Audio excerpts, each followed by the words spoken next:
जय श्री राधे कृष्ण। आप सभी का आपके अपने YouTube चैनल पे बहुत बहुत स्वागत है। आइए आज आप सब सुनेंगे अधिक मास पूर्णिमा तिथि के दिन 32 पूर्णमासी व्रत की कथा। पूर्णिमा का व्रत, जो कि प्रत्येक पूर्णिमा को खास करके स्त्रियां इस व्रत को धारण करती हैं। इस व्रत को धारण करने से सुख तथा सौभाग्य की प्राप्ति होती है। सौभाग्य अटल होता है, वैधव्य योग नहीं होता तथा सभी प्रकार के पुत्र पौत्र आदि की प्राप्ति होती है।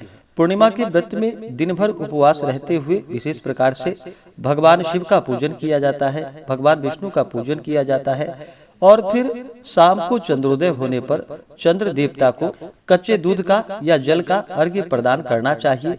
उसके बाद फिर पूर्णिमा का व्रत पूर्ण माना जाता है।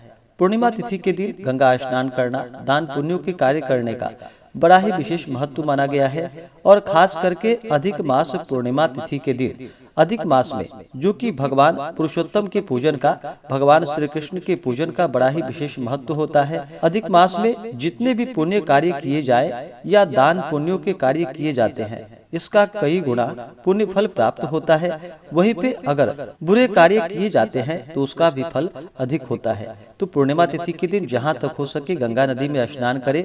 वहाँ पे अगर स्नान नहीं कर पाते हैं तो घर के नहाने के पानी में ही थोड़ा सा गंगा जल मिला करके स्नान करना चाहिए। भगवान सूर्य देव को शुद्ध वस्त्र धारण करके भगवान सूर्य देव को अर्घ्य प्रदान करनी चाहिए। उसके बाद भगवान शिव का मंदिरों में जाकर के अभिषेक और पूजन करना चाहिए।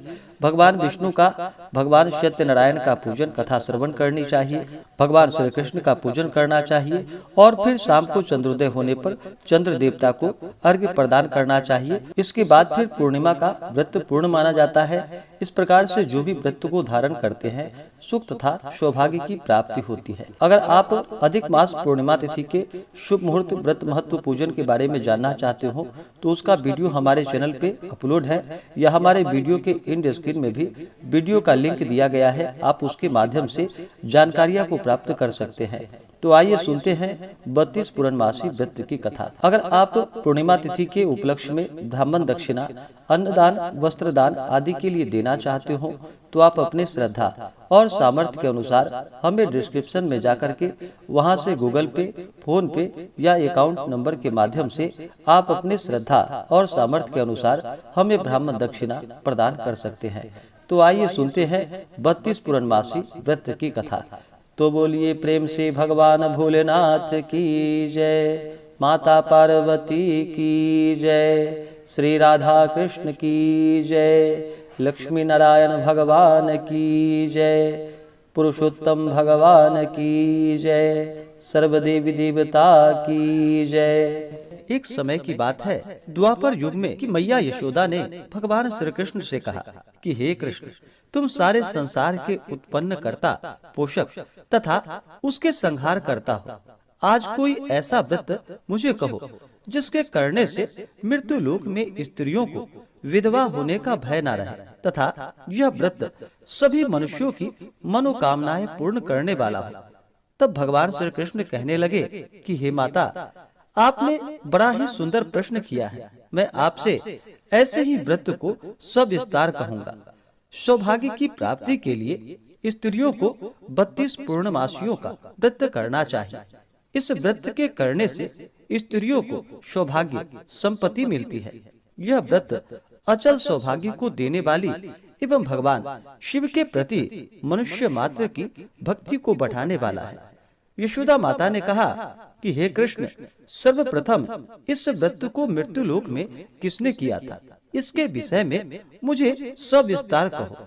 भगवान श्री कृष्ण कहने लगे कि इस भूमंडल पर एक अत्यंत प्रसिद्ध राजा, जो कि चंद्रहास नाम से पालित अनेक प्रकार के रत्नों से परिपूर्ण कातिका नाम की एक नगरी थी। वहाँ पर धनेश्वर नाम का एक ब्राह्मण रहता था और उसकी स्त्री अति सुशीला रूपवती थी। दोनों ही उस नगरी में बड़े ही प्रेम के साथ रहते थे। घर में धन धान्य आदि किसी भी वस्तु की कोई कमी नहीं थी। उनको एक बड़ा सा दुख था कि उनके पास उनकी कोई संतान नहीं थी। इस दुख से वह अत्यंत दुखी रहते थे। एक समय एक बड़ा तपस्वी योगी उस नगरी में आया। वह योगी उस ब्राह्मण के घर को छोड़कर अन्य सब घरों से भिक्षा लाकर भोजन किया करता था। रूपवती से वह भिक्षा नहीं लिया करता था। उस योगी ने एक दिन रूपवती से भिक्षा न लेकर किसी अन्य घर से भिक्षा लेकर गंगा किनारे जाकर भिक्षान्न को प्रेम पूर्वक खा रहा था कि धनेश्वर ने योगी का यह सब कार्य किसी प्रकार से देख लिया। अपने भिक्षा के अनादर से दुखी होकर धनेश्वर योगी से बोला कि हे महात्मन, आप सब घरों से भिक्षा लेते हैं, परंतु मेरे घर की भिक्षा कभी भी नहीं लेते, इसका क्या कारण है? योगी ने कहा कि निसंतान के घर की भीख पतितों के अन्न के तुल्य होती है, और जो पतितों का अन्न खाता है वह भी पतित हो जाता है। चूंकि तुम निसंतान हो, अतः पतित हो जाने के भय से मैं तुम्हारे घर की भिक्षा नहीं लेता हूँ। धनेश्वर यह बात सुनकर अपने मन में बहुत दुखी हुआ और हाथ जोड़कर योगी के पैरों में गिर पड़ा तथा अंतर्भाव से कहने लगा कि हे महाराज, यदि ऐसा है तो आप मुझको पुत्र प्राप्ति का उपाय बतलाइए। आप सर्वज्ञ हैं, मुझ पर अवश्य ही कृपा कीजिए। धन की मेरे घर में कोई कमी नहीं, परंतु मैं पुत्र न होने के कारण अत्यंत दुखी हूँ। आप मेरे इस दुख का हरण करें। आप सामर्थ्यवान हैं। यह सुनकर योगी कहने लगे कि हे ब्राह्मण, तुम चंडी की आराधना करो। घर आकर उसने अपने स्त्री से सब वृतांत कहा और स्वयं तप के निमित्त वन में चला गया। वन में जाकर उसने चंडी देवी की उपासना की और उपवास किया। चंडी ने 16वें दिन उसको स्वप्न में दर्शन दिया और कहा कि हे धनेश्वर, जा, तेरा पुत्र होगा, परंतु वह 16 वर्ष की आयु में ही मृत्यु को प्राप्त हो जाएगा। यदि तुम दोनों स्त्री पुरुष 32 पूर्णमासियों का व्रत विधि पूर्वक करोगे तो वह दीर्घायु होगा। जितनी तुम्हारी सामर्थ्य हो आटे के दिए बनाकर शिव जी का पूजन करना, परंतु पूर्णमासी को 32 जो जानी चाहिए। प्रातः काल होने पर इस स्थान के समीप ही तुम्हें एक आम का वृक्ष दिखाई देगा। उस पर तुम चढ़कर एक फल तोड़कर शीघ्र अपने घर चले जाना। अपनी स्त्री से सब वृतांत कहना। ऋतु स्नान के पश्चात वह स्वच्छ होकर भगवान शंकर जी का ध्यान करके उस फल को खा लेगी। तब शंकर भगवान की कृपा से उसको गर्भ हो जाएगा। जब वह ब्राह्मण प्रातः काल उठा तो उसने उस स्थान के पास ही एक आम का वृक्ष देखा, जिस पर एक अत्यंत सुंदर आम का फल लगा हुआ था। उस ब्राह्मण ने उस आम के वृक्ष पे चढ़कर उस फल को तोड़ने का प्रयत्न किया, परंतु वृक्ष पर कई बार प्रयत्न करने पर भी वह न चढ़ पाया। तब तो उस ब्राह्मण को बहुत चिंता हुई और विघ्न विनाशक भगवान श्री गणेश जी की वंदना करने लगा। हे दयानिधे, अपने भक्तों को विघ्नों का आप नाश करने वाले हैं, उनके मंगल कार्यों को पूर्ण करने वाले हैं, दुष्टों का नाश करने वाले हैं, रिद्धि सिद्धि देने वाले। आप मुझ पर कृपा करके इतना बल दे कि मैं अपने मनोरथ को पूर्ण कर सकूं। इस प्रकार गणेश जी की प्रार्थना करने पर उनकी कृपा से धनेश्वर वृक्ष पर चढ़ गया और उसने एक अति सुंदर आम का फल देखा। उसने विचार किया कि जो वरदान से फल मिला है वह यह है और कोई फल दिखाई नहीं देता। उस धनेश्वर ब्राह्मण ने जल्दी से उस फल को तोड़कर अपनी स्त्री को लाकर दे दिया और उसकी स्त्री ने अपनी पति के कथा के अनुसार उस फल को खा लिया और वह गर्भवती हो गई। देवी जी की असीम कृपा से उसे एक अत्यंत सुंदर पुत्र उत्पन्न हुआ, जिसका नाम उन्होंने देवी दास रखा। माता पिता के हर्ष और शोक के साथ साथ वह बालक शुक्ल पक्ष के चंद्रमा की भांति अपने पिता के घर में बढ़ने लगा। भवानी की कृपा से वह बालक बहुत ही सुंदर, सुशील और विद्या पढ़ने में बहुत ही निपुण हो गया। दुर्गा जी की आज्ञा अनुसार उसकी माता ने 32 पूर्णमासी का व्रत रखना प्रारंभ कर दिया, जिससे उसका पुत्र बड़ी आयु वाला हो जाए। 16वां वर्ष लगते ही देवी दास के माता पिता को बड़ी चिंता हो गई कि कहीं उसके पुत्र की इस वर्ष मृत्यु ना हो जाए। इसलिए उन्होंने अपने मन में विचार किया कि यदि यह दुर्घटना उसके सामने हो गई तो वह कैसे सहन करेगा। अस्तु उन्होंने देवीदास के मामा को बुलवाया और कहा कि हमारी इच्छा है कि देवीदास 1 वर्ष तक काशी में जाकर विद्या अध्ययन करे और उसको अकेला भी नहीं छोड़ना चाहिए, इसलिए साथ में तुम चले जाओ और 1 वर्ष के पश्चात इसको वापस लौटा लाना। सब प्रबंध करके उसके माता पिता ने काशी जाने के लिए देवीदास को एक घोड़े पर बैठाकर उसके मामा को उसके साथ भेज दिया। किंतु यह बात उसके मामा या किसी और को कहीं पता नहीं थी। धनेश्वर ने सपत्नीक अपने पुत्र की मंगल कामना तथा दीर्घायु के लिए भगवती दुर्गा की आराधना और पूर्णमासियों का व्रत करना आरंभ कर दिया। इस प्रकार बराबर 32 पूर्णमासी का व्रत पूर्ण किया। कुछ समय के पश्चात एक दिन वह दोनों मामा और भांजा मार्ग में रात्रि बिताने के लिए किसी ग्राम में ठहरे हुए थे। उस दिन उस गांव में एक ब्राह्मण की अत्यंत सुंदर, सुशील, विदुषी और गुणवती कन्या का विवाह होने वाला था। जिस धर्मशाला के अंदर वर और उसकी बारात ठहरी हुई थी, उसी धर्मशाला में देवीदास और उसके मामा भी ठहरे हुए थे। संयोगवश कन्या को तेल आदि चढ़ाकर मंडप आदि का कृत्य किया गया तो लग्न के समय वर को धनुवार्त हो गया। अस्तु वर के पिता ने अपने कुटुंबियों से परामर्श करके निश्चय किया कि वह देवीदास मेरे पुत्र जैसा ही सुंदर है, मैं इसके साथ ही लग्न करा दूं और बाद में विवाह के अन्य कार्य मेरे लड़के के साथ हो जाएगा। यह सोचकर देवीदास के मामा से जाकर बोला कि तुम थोड़ी देर के लिए अपने भांजे को हमें दे दो, जिससे विवाह के लग्न का सब कार्य सुचारू रूप से हो सके। तब उसका मामा कहने लगा कि जो कुछ भी मधुपर्क आदि कन्यादान के समय वर को मिले वह सब हमें दे दिया जाए, तो मेरा भांजा इस बारात का दुल्हा बन जाएगा। यह बात वर के पिता ने स्वीकार कर ली। उसने अपने भांजा को वर बनने को भेज दिया और उसके साथ वह विवाह कार्य रात्रि में विधि पूर्वक संपन्न हो गया। पत्नी के साथ वह भोजन न कर सका और अपने मन में सोचने लगा, न जाने यह कैसे स्त्री होगी। वह एकांत में इसी सोच में गर्म निश्वास छोड़ने लगा। तब उसकी आंखों में आंसू भी आ गए।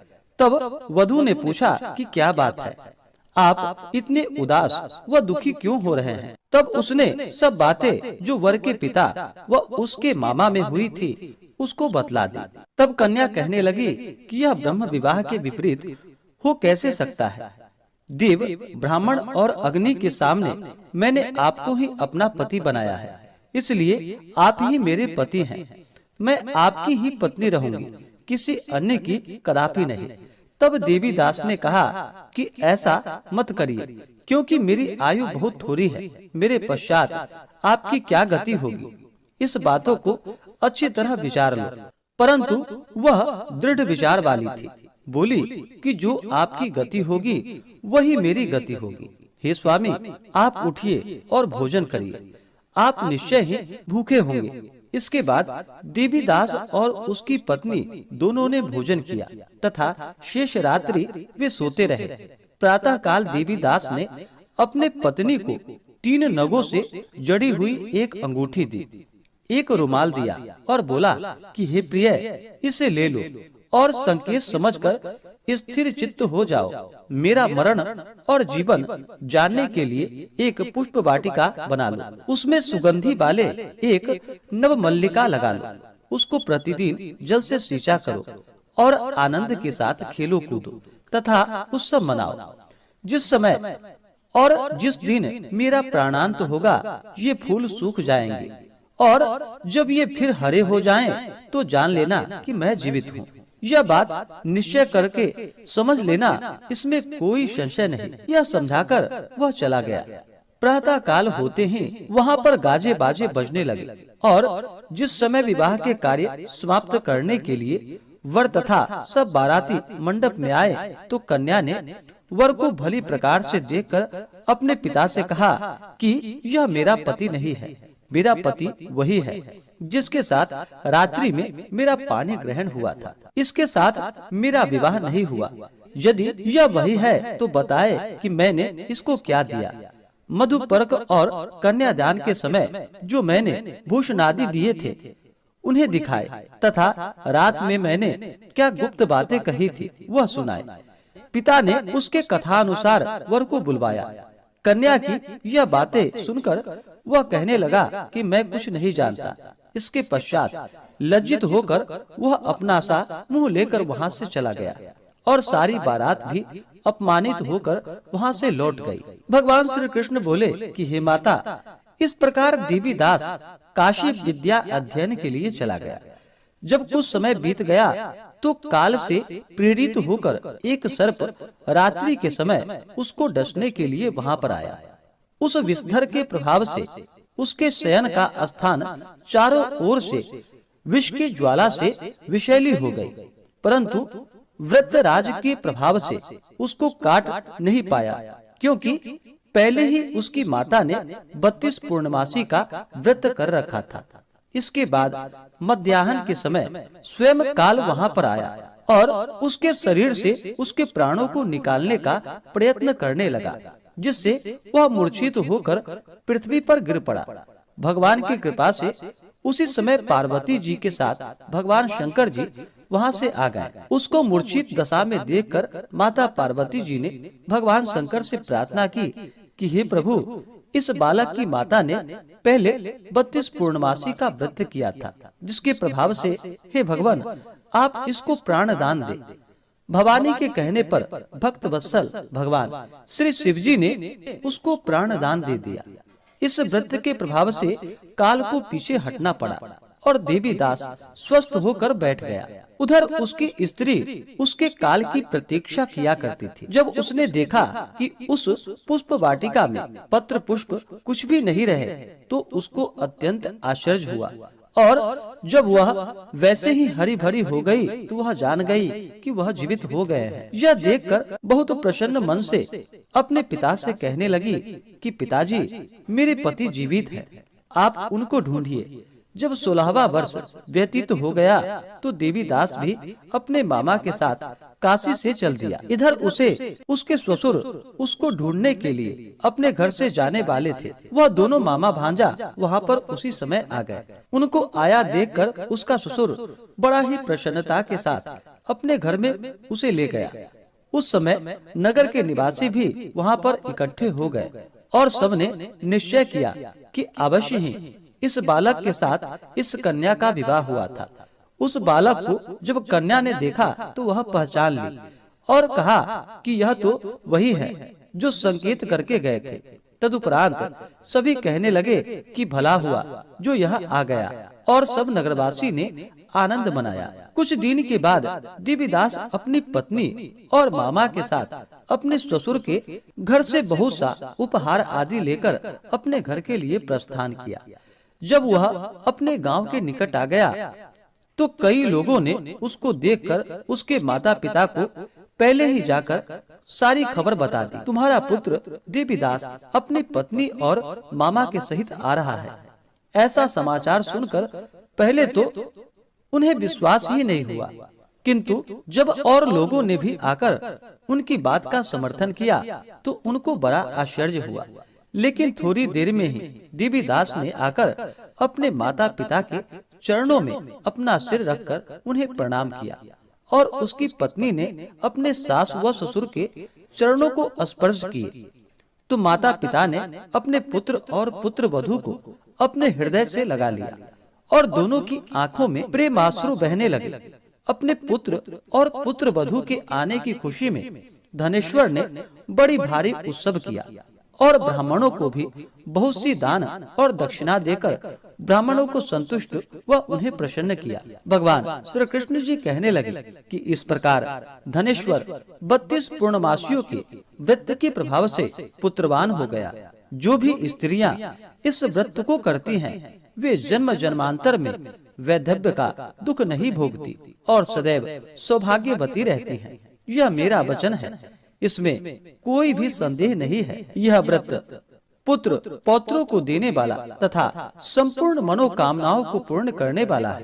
32 पूर्णमासियों के व्रत करने से व्रती की सभी इच्छाएं भगवान शिव जी की कृपा से पूर्ण हो जाती हैं। तो बोलिए प्रेम से भगवान भोलेनाथ की जय, माता पार्वती की जय, श्री राधा कृष्ण की जय, लक्ष्मी नारायण भगवान की जय, पुरुषोत्तम भगवान की जय, सर्वदेवी देवता की जय। इसी प्रकार से जो भी भक्त सच्ची श्रद्धा के साथ नियम और निष्ठा के साथ 32 पूर्णमासी का व्रत करते हैं तो इस व्रत के प्रभाव से सभी प्रकार के सुख और समृद्धि की प्राप्ति होती है तथा सभी प्रकार के दुख और कष्ट दूर होते हैं। तो आशा करता हूँ कि यह जानकारी आपको अच्छा लगा हो। ऐसे ही ज्ञानवर्धक जानकारियाँ प्राप्त करने के लिए हमारे इस चैनल पे अगर आप नए हैं तो चैनल को लाल बटन दबा करके सब्सक्राइब करें, साथ में बेल आइकन घंटी को दबाएं ताकि मेरे वीडियो का नोटिफिकेशन आपको समय से मिलता रहे। वीडियो को लाइक करें, शेयर करें, सुखी रहें और स्वस्थ रहें। जय श्री राधे कृष्ण। धन्यवाद।